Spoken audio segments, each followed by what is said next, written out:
All right, we're live. Wasn't sure that this was going to happen today.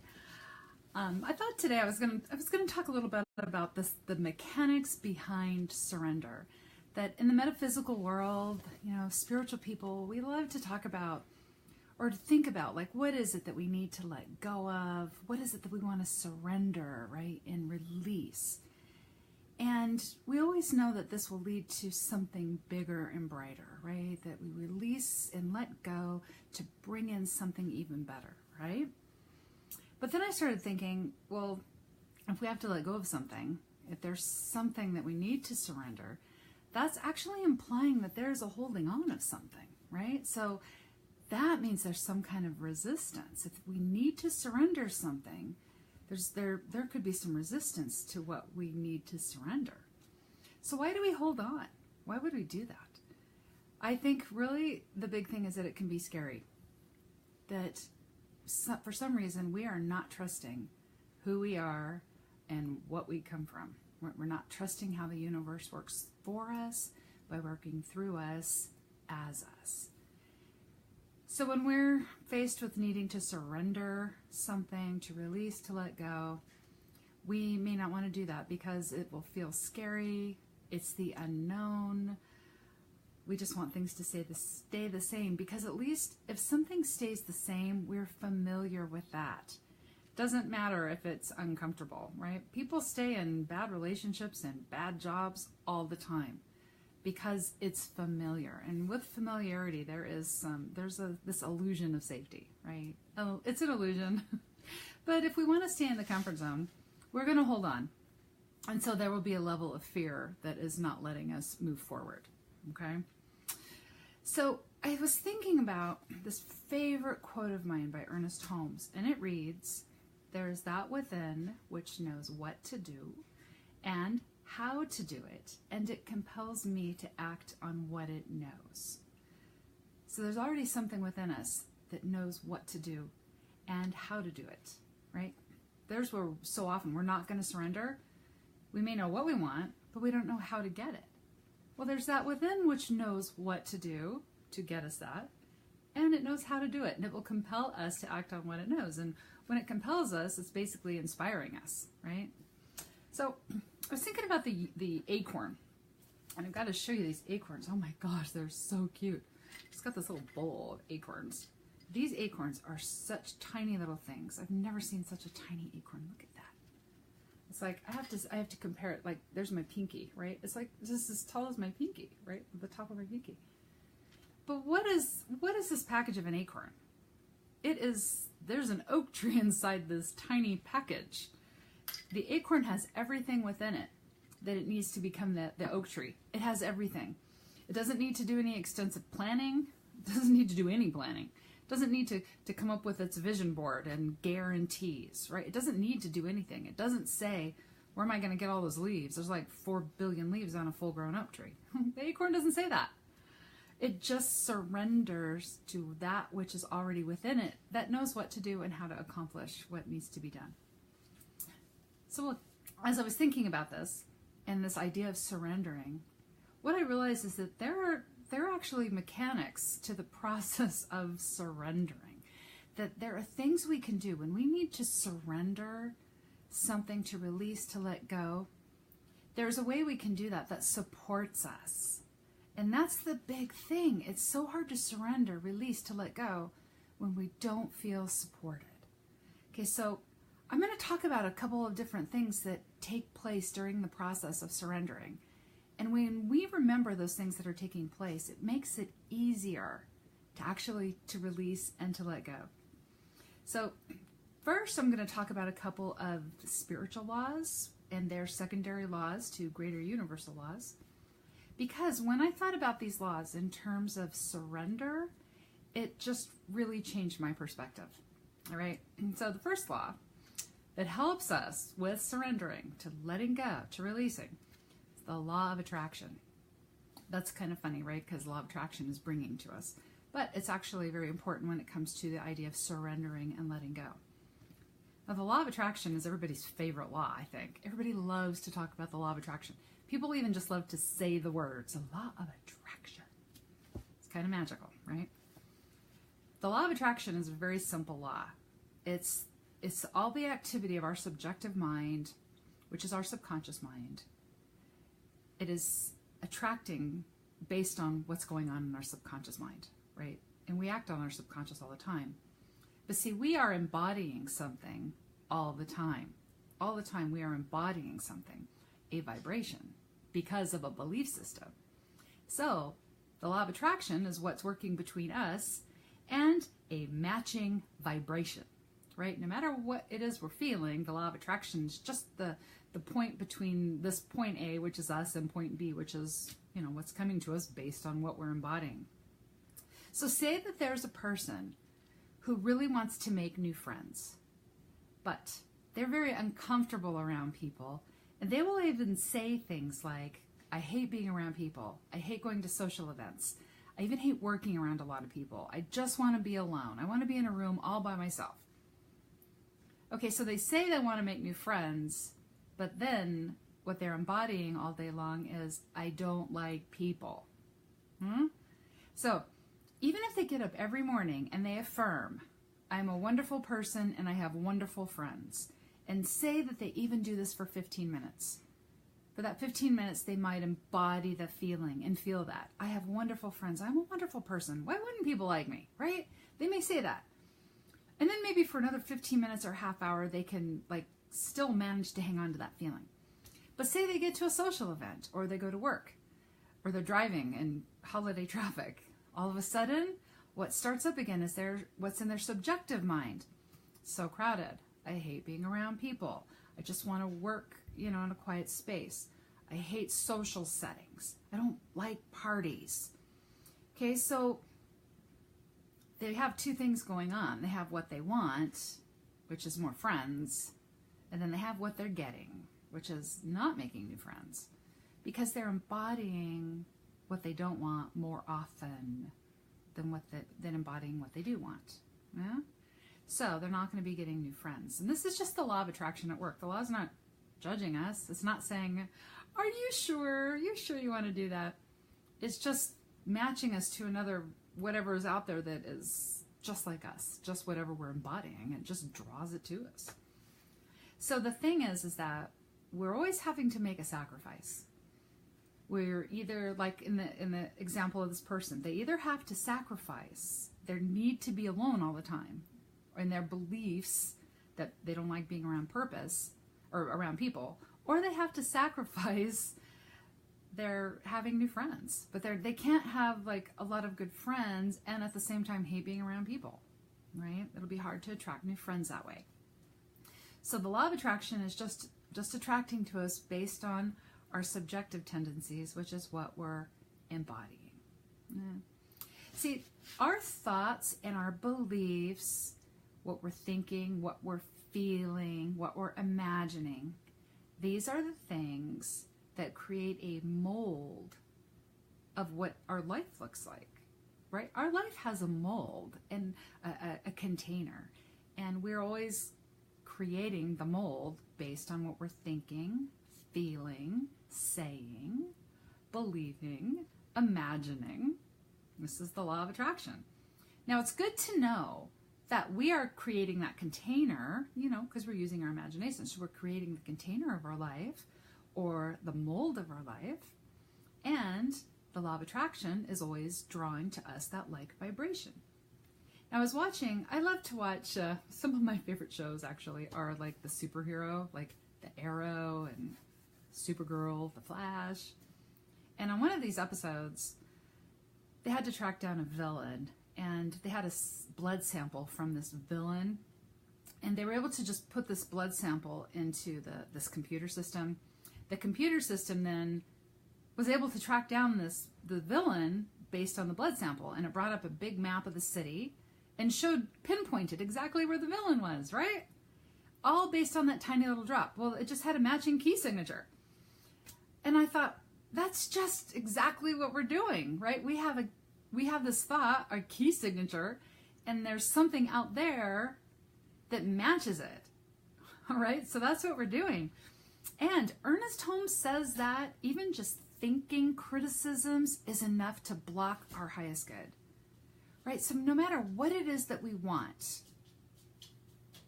it doesn't matter if we say we want it, if we're not embodying it, because there's a key signature, a matching vibration that we're carrying that matches something that's out there. Now, my daughter has this golden retriever, and he's absolutely the most precious dog. But when he gets in trouble, right?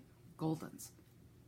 She'll come after him with a very stern look on her face, and she'll be pointing, and she'll say, "I'm coming for you."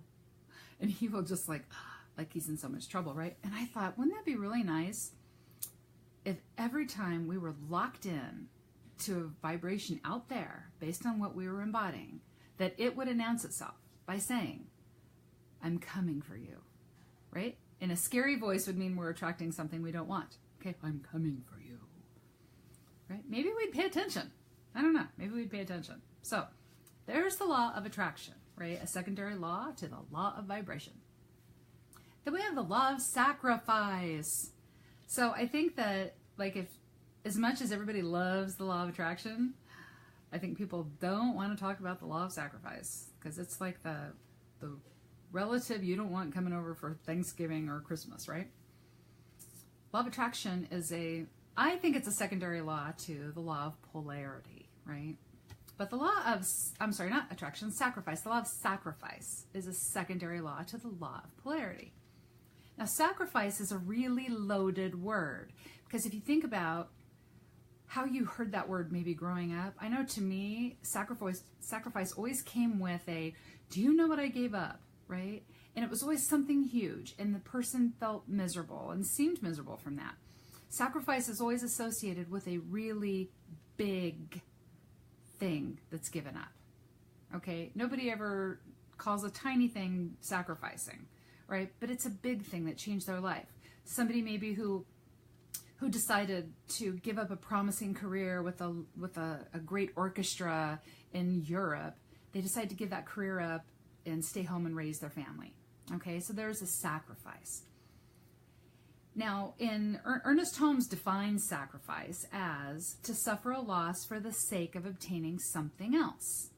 Right, so we suffer the loss of this thing that's in our sphere or our vibration. We have to get rid of that to bring in something else, because they can't exist in the same space, the same body, the same vibration. I had a stepdad who had emphysema, and he was told he had to give up smoking cigarettes. Well, so we have this thing he did here that was keeping him, which is smoking cigarettes, keeping him from having this out here, which was health and well-being. Right? Well, he couldn't stop smoking cigarettes. Right? So sacrifice is never the easy stuff, like, oh, I booked my nail appointment and my massage at the same time. I guess I'm going to give up my nail appointment so I can still get my massage. Okay, that's not a sacrifice, right? That's just a little thing. Sacrifice is always going to be the big thing. Now, there's a book called The Ernest Holmes Papers, and it's basically just a bunch of transcripts from some different talks. And one of the transcripts is from a talk given by Dr. David Fink. And he was speaking on sacrifice, and he said it was simply everything, getting rid of everything that is not essential to the achievement of our goal. And that's how we want to look at sacrifice. We're giving up something of a lower nature to get something of a higher nature, something of a lower vibration to get a higher vibration, right? Because they can't both exist in our space. So we're having to give up the thing that's keeping us from having the thing we really want, right? And that's what a sacrifice is. So this is why the law of sacrifice is important when it comes to surrendering, the mechanics of surrendering. Because to surrender something, we have to let it go in order to bring in something else. And then through the law of attraction, well, that something else has to come in. All right? So now there's a process of creation in our lives, right? And I already talked about it. We are imagining and we're creating a container, right? Our life is the container. And whatever the vibration of that container is, that is the life that will be put in there for us. So we're first using our thoughts. Remember, we have a key signature, right? That matching vibration. Something out there is going to find us, right? It's coming for us, right? Whatever that is. So The law of sacrifice is us releasing all the stuff that we don't want in the container. That's all the law of sacrifice is. Now, what that might look like, right? It's not always easy. We all know that. What that might look like is, say somebody says, I want a romantic partner. But then they follow it up with, there are no good people out there. All the good ones are taken. So they have a desire, I want a romantic partner, but then they have their belief, right? Their feelings, there are no good people out there. What if somebody wants to live by the beach, right? They have their desire, I want to live by the beach. I love the sound of the ocean waves crashing. I could sleep to that so good. I love how my sinuses feel when I'm at the beach, right? So there's their desire. But then maybe what they're saying all day long is, it is so expensive to live by the beach. I can't believe how expensive stuff is there. And it is so crowded. I would not like driving in that traffic all day. It would make me crazy. So there's what they are desiring. I want to live by the beach. And then there's what they're embodying. It's so crowded at the beach and it's so expensive. All right, so there's what we want. And then there's the reasons we don't have what we want. One of those has to be sacrificed. Okay, one of those has to be sacrificed.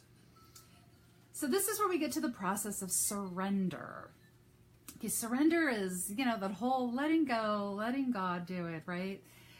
When we think about surrendering, letting go, releasing, what we're actually thinking, we're thinking about the things we want to let go of, that there might be some resistance around, right? So we're thinking about what we are struggling with when we're thinking about letting go. So what are some struggles that we might have? Well, we might be struggling with releasing a bad habit. We might be struggling with hating our job and wanting to quit our job.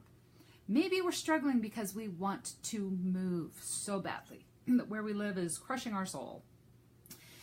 But when it comes to surrendering, it's not enough just to know what we want to surrender. Because remember, that law of attraction is always in motion. We know what we want to sacrifice. It's the thing we don't want, right? But we need to bring in something to replace what we're surrendering, okay? So when we decide to release something, we have to be prepared to invite in something new. So we want to figure this out. First of all, we think about how, okay, I want to release a bad habit, quit a job, or move. Why do we want to do that? Right, well, maybe somebody wants to release a particular habit. Like for me, I am working on being sugar-free. I want to release the habit of having sugar. I drink coffee in the morning. I love my coffee. And unfortunately, I love that really sweet coffee creamer.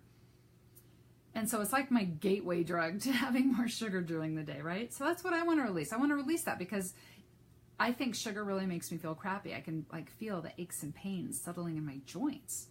Right? Why would somebody want to quit a job? Well, maybe it's soul crushing. Maybe they don't get to express their talents. Maybe they don't feel like they're being of service, or maybe they don't feel like anybody appreciates them. Why would somebody want to move? Maybe where they live is really tiny and crowded, and maybe the neighborhood's not a great neighborhood, and maybe there's a lot of robberies, and so they want to move because they want more space and they want to feel better about where they live. So then we take what we want to release, why we want to release it, and then we figure out, well, what will that lead to? What's the desire ultimately that's going to get us? So why would somebody want to release a bad habit? Well, I want to release eating sugar because it makes me feel crappy. What I really want is more energy and vitality and well-being. If somebody wants to quit a job, what they want is job satisfaction and being of service and being able to use their gifts and talents and to be appreciated. When somebody wants to move, what is it they really want? Well, maybe they want more spaciousness and beautiful gardens and a place to have some animals. Maybe they want a baby donkey, right? That would be my main reason for wanting to move. I want a baby donkey. So we're going to surrender one thing to bring in another. We're going to sacrifice one thing to bring in another, okay?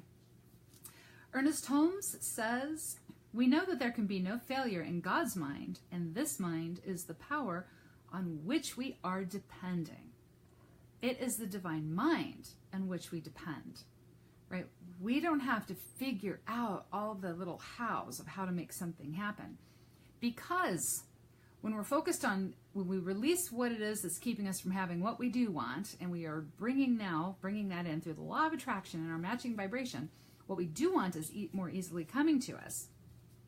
The divine mind is creating that because it becomes it, right? That's how it's not really creating, it's becoming, right? So the divine mind becomes that which we are wanting to attract, right?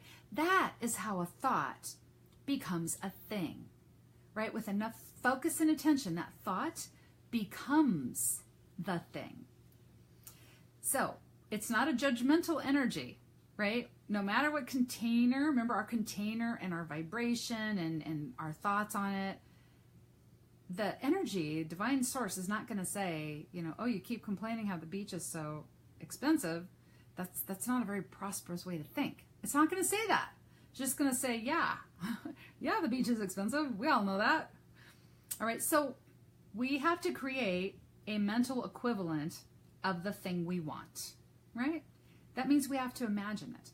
We're giving it an anchor. We're imagining that life that we want. I already explained this, right? The container of our life. We're imagining that. We give it a physical anchor so it can come from the realm of the unseen, the realm of pure potential, into physical reality. But it has to have a place to land. It has to have that matching energy, the matching vibration to pull it through, right? And it comes through us. It comes through us. So we want to think about, what are we imagining all the time? What are we imagining all the time, right? We've got a lot going on in our subconscious mind. We have a lot going on, right? We're not attracting what we want. We're attracting what we feel, what we're embodying, what's going on under, inside there all the time that we're not thinking about. I woke up the other morning at 3 a.m. and immediately I started fretting about all the worst case scenarios of every potential in my life, right? And I was really feeling that anxiety. Why did I do that? I don't know. I was tired. Didn't want to be awake. I wanted more sleep. But the thing is that I didn't guide those thoughts. I wasn't thinking about it. It just started happening. And I had to redirect myself. I had to be like, why am I thinking this? That's crazy, right? And I had to choose things to think about that brought me more comfort so I could finally get back to sleep. So what are we imagining all the time? Now, this is the part of surrendering where we want to pay attention to how we're using our imagination. And we have a tool, a built-in tool, to direct us back to the imagining that thing we desire, our happy outcome, instead of the things we don't want. And that tool is our will, divine will. Now, of course, will, a lot of people get will mixed up with willpower, right? I will force this thing to happen. I will use every ounce of my strength to make this happen, right? Well, that's a big struggle, right? When we think about willpower. This is why most New Year's resolutions are just gone from us, by the middle of February or March. Ernest Holmes says that imagination is the power of the word, right? The creativity, while will is the directive agency denoting the purpose for which the word is spoken. So we create through the activity of our word or our imagination. It's not willed. We're not creating through will.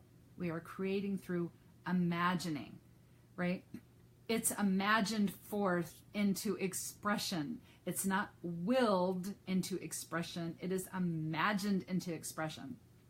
But what will does is it keeps us on the right path. It helps us to maintain that container, that key signature. So the vibration that's way out here isn't a scary vibration saying, I'm coming for you. It's a loving, wonderful vibration that we're attracting, right? Through our will, directing us to pay attention to what we want to create, how we want our container to look.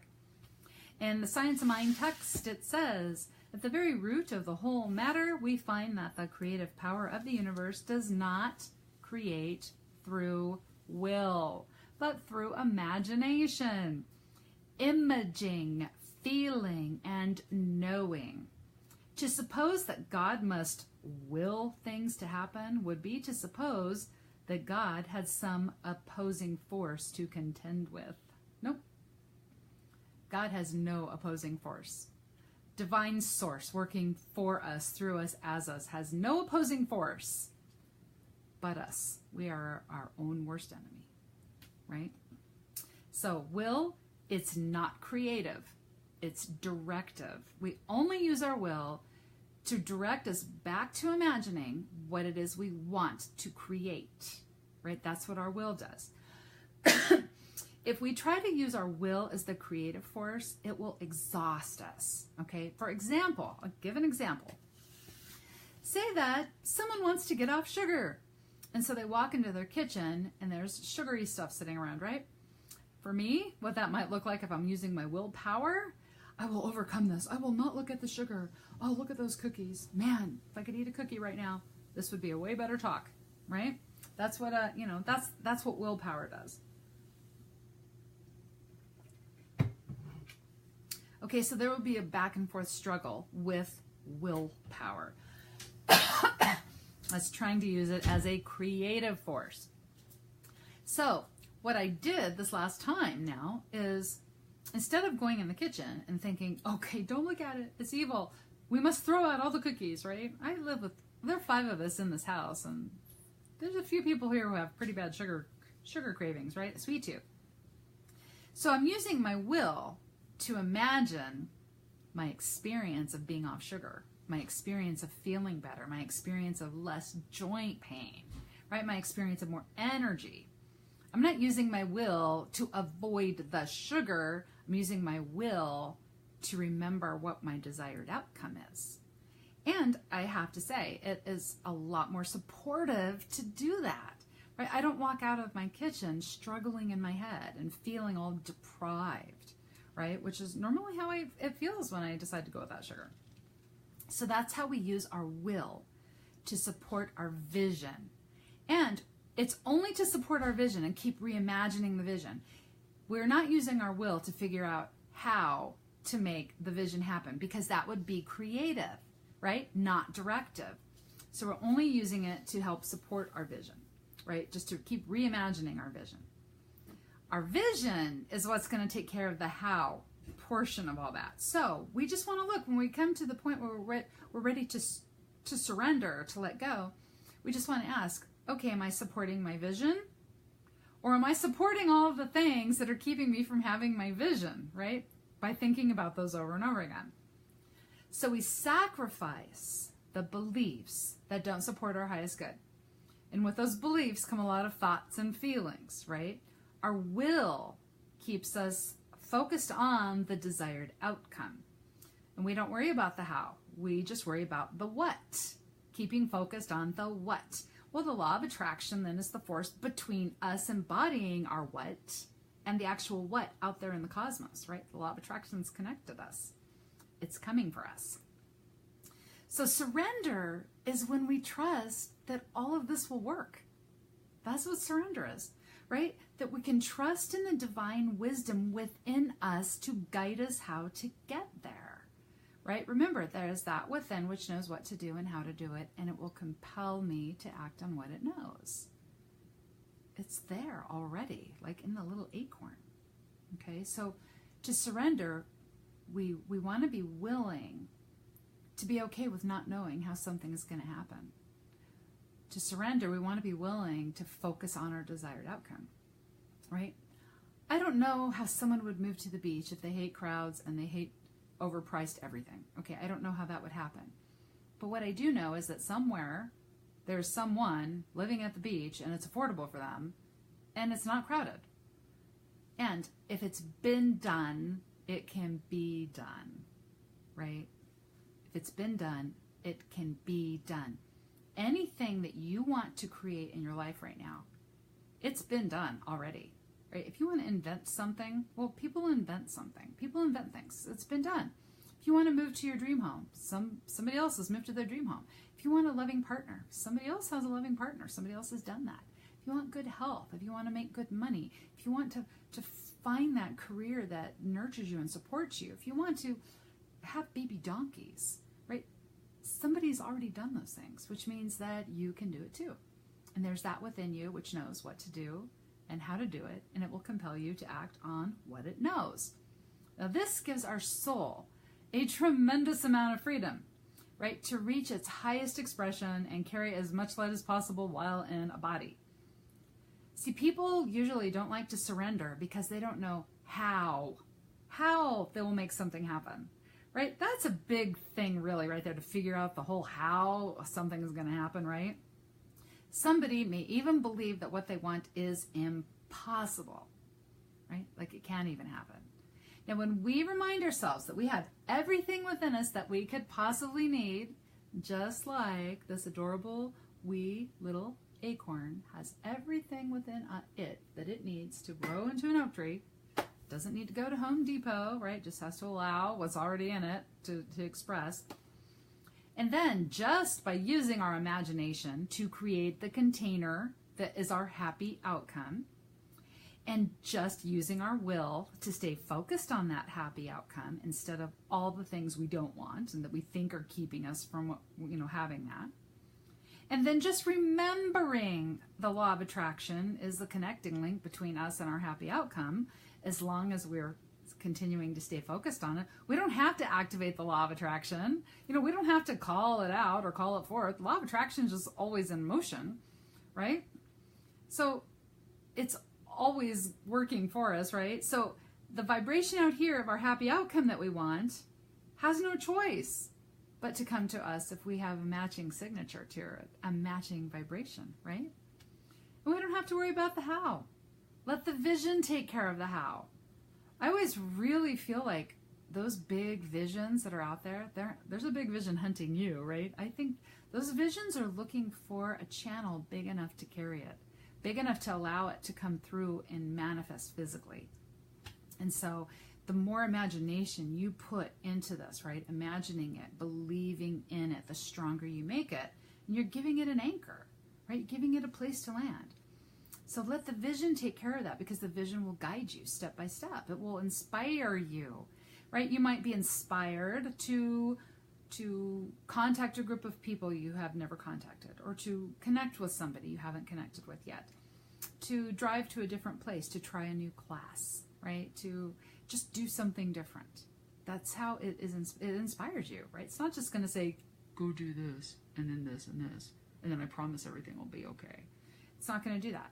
It inspires us one thing at a time. Go here, do this. Now, when we're doing that, what happens is that we will get this feeling of peace. And really we want peace, right? Because we'll know that whatever's coming our way, well, there's that within which knows what to do and how to do it, and it will compel us to act on what it knows, right? Now, that unstoppable force, that same force that put the galaxies into their spin, that inspires the acorn to grow into a mighty oak tree, that same force is at work in you, through you, for you, as you, right here and now. Right now it's doing that. So until next time, remember that you are a divine expression of a loving light, and that the universe right now is conspiring for your highest good, right? For your highest and your brightest good. All you have to do is surrender to that, which is already at work in you, right? It's already there. You just have to surrender to that. That thing that is working for you, through you, and as you. And so it is. You have a really great rest of your day. Okay.